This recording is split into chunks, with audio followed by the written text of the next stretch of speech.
I could never in my wildest dreams have ever imagined the horrors that could plague even the most simplest of life's enjoyments. The darkness that could invade any world, whether it be real or fictional.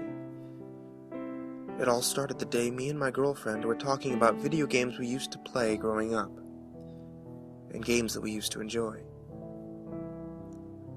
Over the years of my childhood, I've collected several games pertaining to several different consoles, but we both found the topic of the Nintendo 64 to be the most fun. So that day, we decided to pick up one from my uncle's video game store, and perhaps even pick up one of the greatest N64 titles, Super Mario 64. Now when we got there, it took some time and a lot of browsing, but we were able to find the game after about an hour or so in several bins he had placed throughout the store. The only copy that he had appeared. As well as that, we had found an N64, the very last one that he had in stock, ironically. And the best part about it was that he would give it to us for free. He told me that it had been bought and returned nearly 15 times since it came into his possession, and now he was looking to get rid of it. He also told me that, ironically, the game was always returned with it, as they always seemed to be bought together.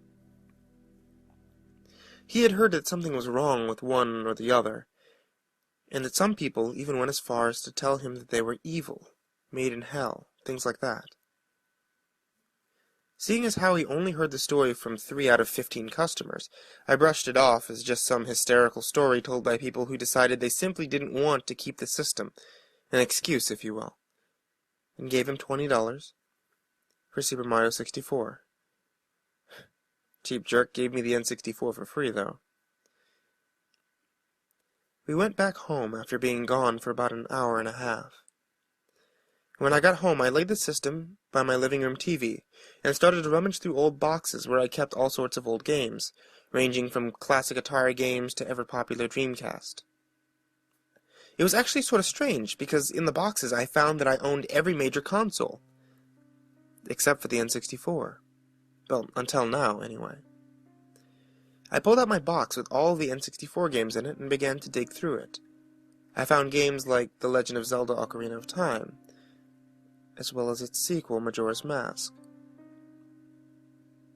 and 2 Castlevania titles for the system itself, Castlevania 64, Legacy of Darkness, and so on. Then it was time to hook it up. After everything was set up, my girlfriend decided that she wanted to put in Super Mario 64 first, and after some effort, the game was ready to go. "It's-a me, Mario," it called out in its upbeat pitch. And my girlfriend decided to mess with Mario's face a bit before finally pressing the start button, and the screen transitioned to the file select screen. There were some files already on the game. In fact, all 4 slots were filled, each having just started the game, because there was no stars on any file. So we started deleting them. After we deleted one, file number 1, however, the game froze. And there was a deafening screech coming from the TV speakers, and it sounded almost as if someone was screaming from the game itself. My girlfriend turned off the system after about 5 seconds. After a moment or so, she flipped it back on, and we went back to the file select screen.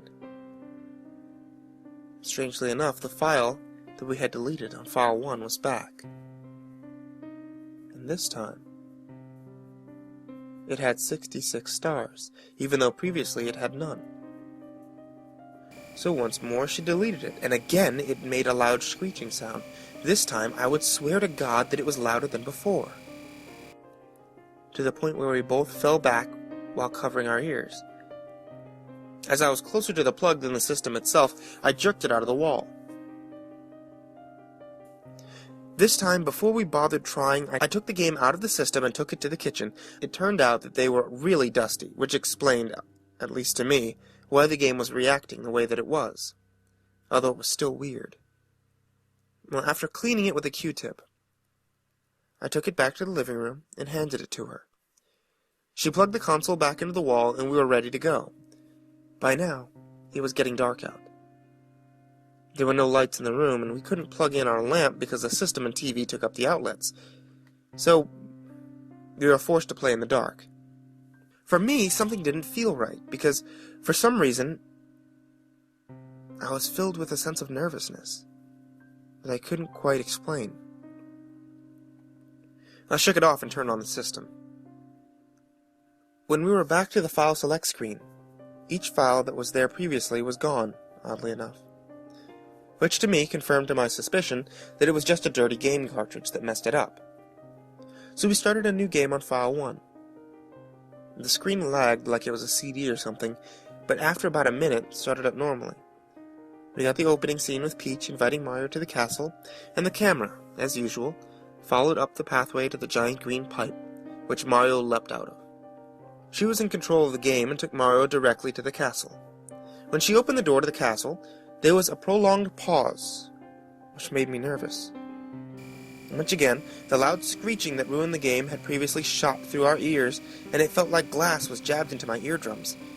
We were both overwhelmed because of the terrible screaming, and could not even think to reach the system to the plug.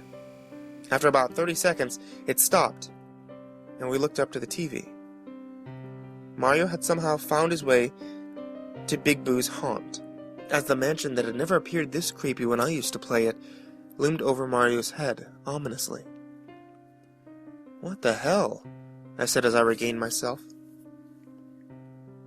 My girlfriend was still getting herself together, and it took her a minute to process what was going on. I took the controller now, and took a good look at the mansion itself. It was nothing like what it was supposed to be.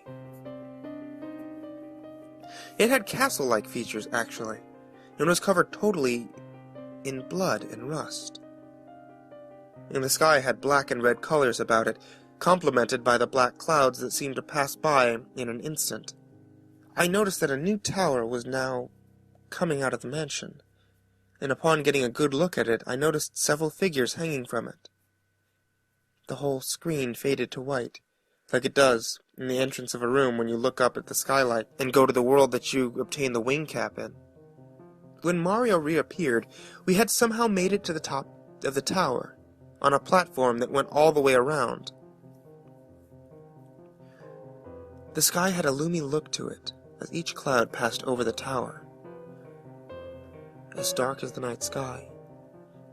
And lightning began to rule the sky and illuminate the clouds in its thunderous wake. I tried for the first time to move Mario forward, but a bolt of lightning stopped any movement that I was willing to make at that moment. I dropped the controller. My heart began to race. I didn't know what to expect, and I could see by the look of my girlfriend's eyes that a strong sense of paranoia had overcome her as well, because I constantly noticed her looking back behind us in the shadow that covered the room. With hesitation, I took the controller in hand and moved Mario forward about a foot or so, before something fell from the top of the screen and the camera zoomed in on it. It was a depiction of Mario, with a noose around his neck. We both yelled and I dropped the controller on the floor. I moved back quickly as possible. Mario's clothes were ripped all over, exposing several parts of his body. Underneath the clothes we could make out stab wounds from either a knife or dagger, which more than likely caused the blood spatter all over his skin and removing clothing. But the most grotesque part of the image were his eyelids and mouth, sewn shut, with blood trickling down his cheeks and chin. I was appalled at the gruesome sight. My heart was racing. I would swear to this day that at the moment the dead Mario fell from the top of the screen, that I heard something run into my bedroom.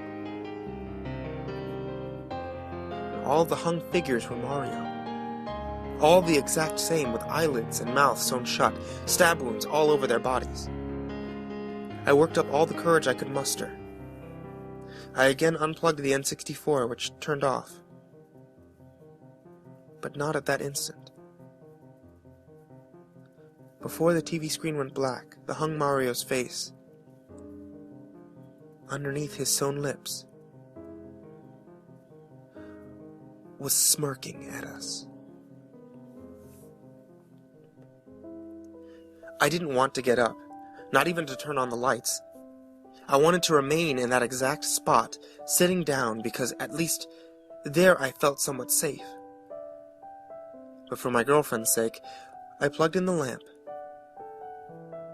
and lit the room up. Everything was peaceful, perhaps a calm after the storm, and I took a deep breath and sat back down. I couldn't get that image out of my head, that smirk.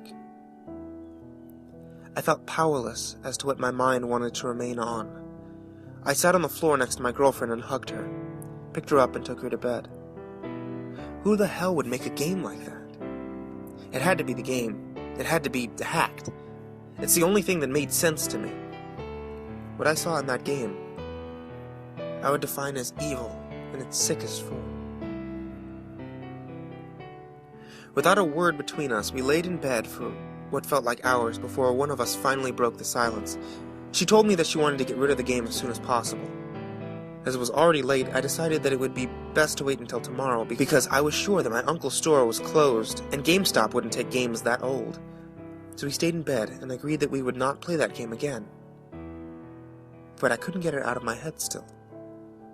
I wanted to know why or how that this was done.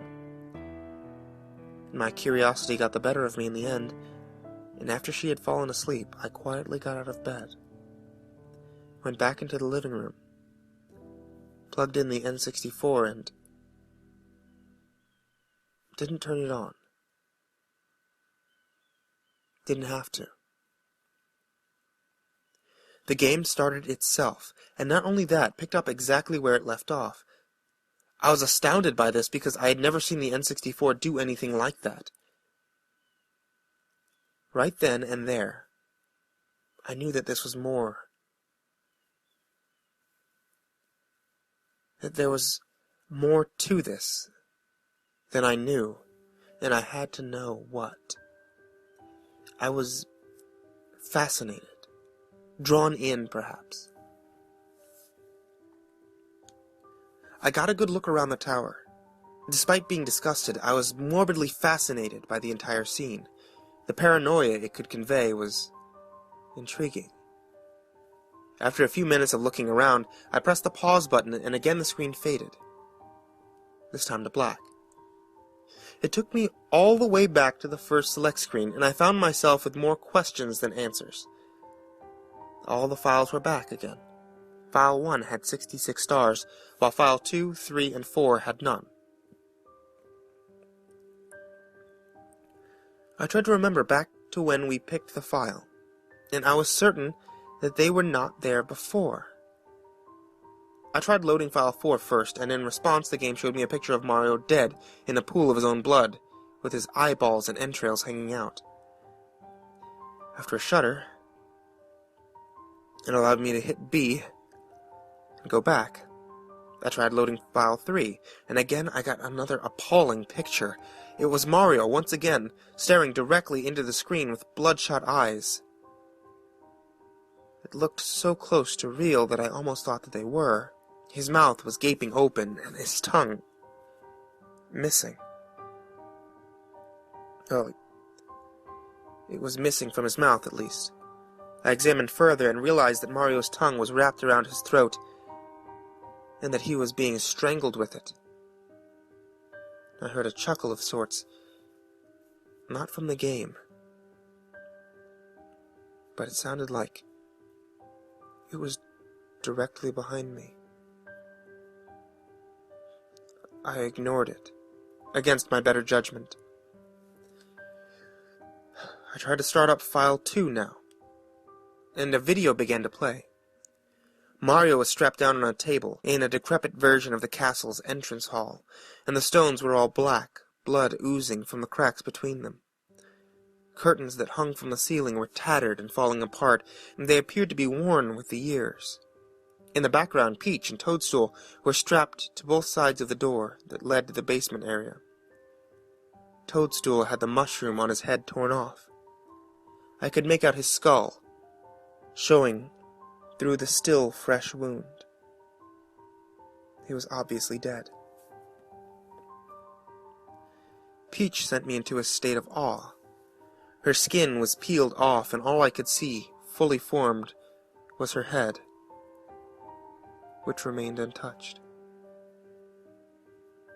Jesus Christ, I said silently as the video continued. Mario struggled for freedom as the door upstairs opened, and a black mass slowly came through. Its footsteps solemnly echoed through the silent hall. The curtains on the ceiling blew casually to it, passing as it moved down the steps towards him. Mario pulled and pulled, but found no way to escape the situation that he had found himself in, and in response he began to beg for his life and pray. The black mass inched ever closer to the hero. It seems as though Mario gave up. The black mass walked around the table and stopped directly in front of Mario. Again the hero begged, pleaded for his life. He told the black mass that he would do anything, only spare him from any crime that he committed against it. I saw a tear roll down Mario's cheek, and he closed his eyes tightly. A rope tied around his neck. He gagged and took in only heavy breaths. I couldn't see a hand so much as touch the rope, or where it even came from, but it was indeed there, with just enough slack so that Mario could breathe. Deep lacerations cut through Mario's clothes, and blood by the gallons covered him in a crimson pool. And he screamed, begged, pleaded, asked for death. But it was not given to him. Not yet, anyway. The cuts continued until the floor was covered in dark red liquid, exuding slowly. Finally, the swipes and stabs ceased altogether, and there was a deep, methodical silence that only Mario's gasps of misery filled. And before I could so much as think on what I had just seen, his eyes and mouth were forced shut, and I could see it for myself, a black needle going through both his eyelids and mouth simultaneously, effectively silencing him, other than his muffled screams. Even more blood came from the fresh wounds and covered up his face, and the rope tightened around Mario's neck. Although he made no effort to escape, it was over. After a few short grunts, Mario was silent altogether, with not so much a breath or movement. His face was terror personified. And even though this is a video game, the pain one would have endured, the torture. My God. Again, before the screen faded to black, that Mario smirked at me, and I sat in silence. The title screen with Mario's head came up on the screen. Only, it wasn't the same Mario. The background was all black, and the Mario was the same Mario from the scene that I had just watched. And he had that smirk still on. After much debate, I decided to keep going. I went to the File Select screen, and with all the courage that my heart could muster, I loaded File 1. 66 stars. The game loaded to a demonic laugh and a black screen filled with blood-red clouds. Repeatedly, I could hear a dark, brooding voice say, "Game over," like Mario would after you lost all of your lives. The Mario that I was controlling was the same Mario that I had seen killed, and on the title screen, screams, torment, bodies littered the pathway to the castle.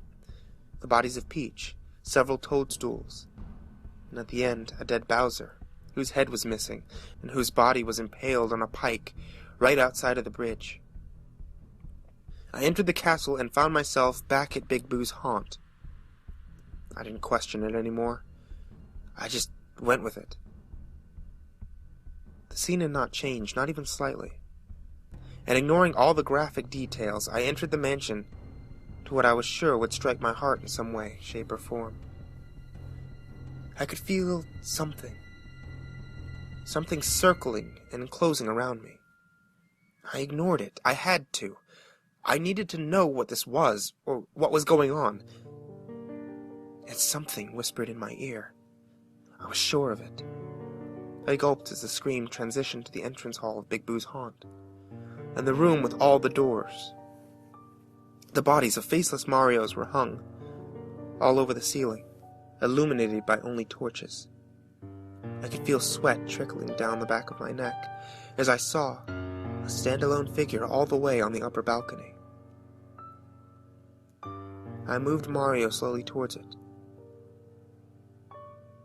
I was afraid. I'm more than willing to admit that, and have never been more afraid in my life. I jumped on the steps, one at a time, moving cautiously, carefully. It was another hung man, that was for certain, but who it was, I'll never forget. As I reached the body, I hesitated, but zoomed in on it. I began to tremble, my hands barely holding the controller. The figure was indeed a man hung by a rope, and that man had his eyes and mouth sewn shut, just like Mario, and was bleeding profusely from his eye sockets. That man, in all of his pain, was me. He let out a scream, something haunting and bone-chilling, a wail like nothing that I had ever heard. The screen began to flicker and turn to static, and I tried to turn off the system. I tried to unplug it, and nothing worked. The TV wouldn't even turn off. I saw my corpse, through the static, burning, as its haunting wail had yet to cease, and Mario turned his head 360 degrees and looked at the screen, with a smirk on his face, and let out a wail just like I did. My head began to hurt and throb, and I fell to the floor, and the last thing that I remember from that night was seeing a black mass hovering over me.